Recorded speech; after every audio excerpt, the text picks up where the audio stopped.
GST में tax payers के लिए कुछ इम्पॉर्टेंट चेंजेस हुए हैं जो आपके लिए काफ़ी ज़्यादा राहत वाले साबित होने वाले हैं, जिनके बारे में हम इस वीडियो के अंदर डिस्कशन करेंगे। तो पहले हम बात कर लेते हैं जीएसटी की इंटरेस्ट पेमेंट की। जी हाँ, जीएसटी इंटरेस्ट पेमेंट के अंदर जो इम्पॉर्टेंट राहत है वो क्या है दोस्तों, आप सभी को याद होगा अभी तक पहले क्या होता था। अगर आप इंटरेस्ट की पेमेंट करना चाहते हैं तो सीजीएसटी के अंदर सपोज़ आप 100 रुपये अगर इंटरेस्ट की अमाउंट डालते हैं तो वो आपका एसजीएसटी के अंदर 100 रुपये ऑटो पॉपुलेट हो जाता था। वो चीज़ें आप चेंज नहीं कर सकते थे। जैसे ही आपने सीजीएसटी के अंदर फिगर डाली वो आपकी एसजीएसटी के अंदर ऑटो पॉपुलेट हो जाती थी। अब यहाँ पे आपके लिए क्या इम्पोर्टेंट रिलीफ आया है, in consonance with the recent changes in the law which provide applicability of interest on delayed payment of tax only on the tax component paid from the cash ledger, the validation of amount of interest under CGST and SGST being equal now has been removed। तो जो आपकी CGST और IGST की जो amount same होती रही है आज तक, जैसे ही मैंने अभी आपको एग्जांपल में बताया, अगर आप 100 रुपये CGST में डालते थे तो SGST में ऑटो पॉपुलेट हो जाता था। तो अब ये जो इक्वल रहती थी ऑटो पॉपुलेशन, इस चीज़ को रिमूव कर दिया गया है। आपकी सीजीएसटी और एसजीएसटी की इंटरेस्ट की अमाउंट डिफरेंट भी हो सकती है, बिल्कुल हो सकती है। किन कारणों से हो सकती है, मान लीजिए आपने आईजीएसटी का टैक्स जो है वो डिपॉजिट कराया, जिसमें से कुछ अमाउंट आपने सीजीएसटी का आईटीसी यूज़ करके कराई, तो सीजीएसटी और एसजीएसटी का जो आईटीसी है वो डिफरेंट हो जाएगा। और डिफरेंट होने के बाद कल को अगर लाइबिलिटी आई तो उनका, और आपने अगर अपनी रिटर्न लेट फाइल की तो उनके इंटरेस्ट की अमाउंट भी डिफरेंट हो सकती है।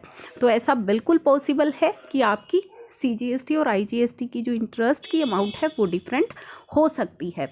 तो वो जो चीज़ें थी ना कि ऑटो पॉपुलेट हो जाता था डेटा, वो अब रिमूव कर दी गई है। अब आप मैनुअली उस फिगर को एंटर कर पाएंगे। जो इंटरेस्ट की फिगर है अगर आपकी डिफरेंट है सीजीएसटी एंड एसजीएसटी की, तो आप मैनुअली उसे अब एंटर कर सकते हैं। तो ये काफ़ी इम्पॉर्टेंट रिलीफ है यहाँ पे। The interest payable in form 3B under CGST SGST now heads can now be different. तो ये दोनों ही अब डिफरेंट हो सकती हैं। क्यों डिफरेंट हो सकती है वो मैंने आपको बता ही दिया है। तो this has been implemented for both online and offline filing. साथ ही ये दोनों ऑनलाइन भी अगर आप फाइलिंग कर रहे हैं तो वहाँ भी अब ये रिस्ट्रिक्शन हटा दी गई है, ये चेंज कर दिया गया है। अगर आप ऑफलाइन अपनी रिटर्न फाइल कर रहे हैं तो वहाँ भी अब ये जो इक्वल वाली जो रिस्ट्रिक्शन थी, जो इक्वल आपको अमाउंट ऑटो पॉपुलेट हो जाती थी, ये चीज़ वहाँ से भी हटा दी गई है। तो फर्स्ट तो हमारा इम्पोर्टेंट ये था। सेकंड जो हमारा इम्पोर्टेंट रिलीफ है दोस्तों, वो हमारा है ई वे बिल लेकर। ये तो आप सभी को पता है कि CMP 08 अगर आपकी निल है तो आप SMS के थ्रू भी फाइल कर सकते हैं, जैसे कि आपके लिए GSTR 3B के लिए लाया गया था।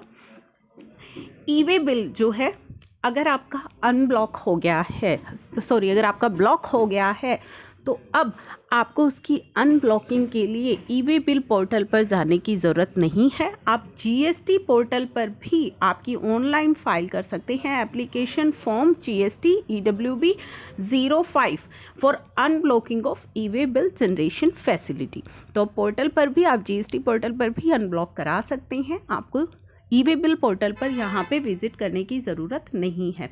तो ये चीज़ इन्होंने बता दी है कि ई वे बिल कब आपका ब्लॉक होता है, if the tax payer fail to file return 3B or CMP 08 for 2 or more consecutive tax period.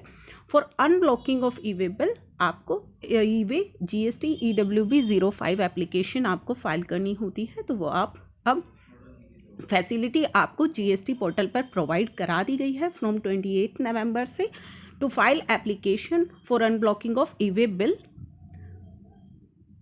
Blocking of e way bill के बारे में आपको पता ही है कि blocking of e way bill facility हो चुकी है एक्टिव फॉर टैक्स पेयर जिनका एग्रीगेट टर्नओवर अबव 5 करोड़ है। तो 15 अक्टूबर से हो चुकी है। अगर आप अपनी GSTR 3B या CMP 08 2 or more consecutive periods के लिए फाइल नहीं करते हैं तो ये फैसिलिटी आपकी अब यहाँ पे स्टार्ट हो चुकी है, ब्लॉकिंग आपकी स्टार्ट हो चुकी है।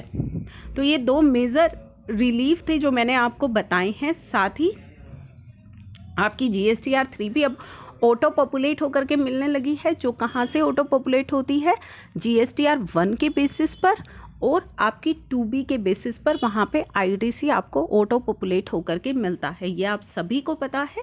तो ये चेंजेस, इसके अलावा काफ़ी मेजर चेंजेस हैं जो इन फंक्शनैलिटीज़ के अंदर डिस्कस किए गए हैं, जो मैं सेपरेटली आपके साथ इंपॉर्टेंट चेंजेस डिस्कस करती रहूँगी। इसके अलावा हाई कोर्ट की एक बहुत ही इंपॉर्टेंट जजमेंट आई है जो मैंने आपके साथ अपनी प्रीवियस वीडियो के अंदर डिस्कस करी है। काफ़ी इंपॉर्टेंट जजमेंट वो SSC के फेवर में सुनाई गई है। अगर आपका भी ऐसा ही कोई केस है तो आप उस जजमेंट का रेफरेंस ले सकते हैं। तो अगर आपने वो वीडियो अभी तक नहीं देखी है तो प्लीज़ उस वीडियो को ज़रूर देख लीजिएगा, काफ़ी इंपॉर्टेंट वीडियो है। Thank you for watching.